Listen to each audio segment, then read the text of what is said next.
Hi guys, we're back again with another wee video. We're actually listening to D-star on the 9700. I've definitely got you in the log from M8 Tango Juliet Whiskey back to November India 6 India Whiskey. 73 stem. This is November India 6 India Whiskey. 2 hours in. So this guy's in San Diego and he was talking to a guy in the northeast of England. I've done something. I normally use this for my ham clock, this little screen, and as we know, ham clock is coming to the end. It could be updated shortly, hopefully it does, but in the meantime I decided to put my hotspot into this.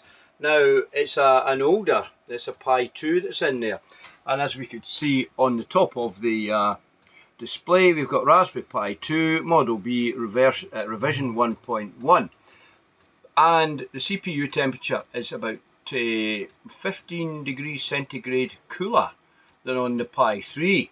Now the interesting thing about the Pi 3, which is this one which we were using on it, as you can see, has a heatsink on the CPU, but the Pi 2 doesn't have any heat sinks on it and it is running cooler.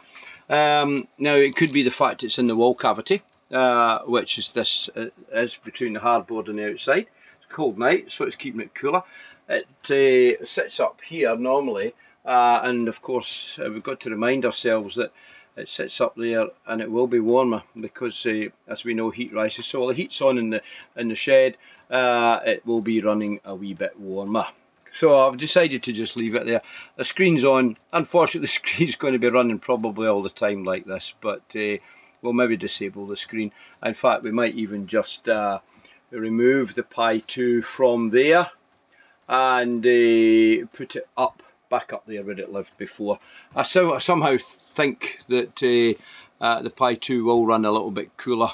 It's a bit of a slower machine, so to be fair, it will probably produce less heat, and the current consumption is down to 800 milliamps. So it's saved about 100 milliamps in power consumption, even with the screen, which is very strange. Anyway, there you go. I just thought I'd show you that as well, part of my talk. So there you go, lads. Thanks very much for looking. Cheers. Ta-ta.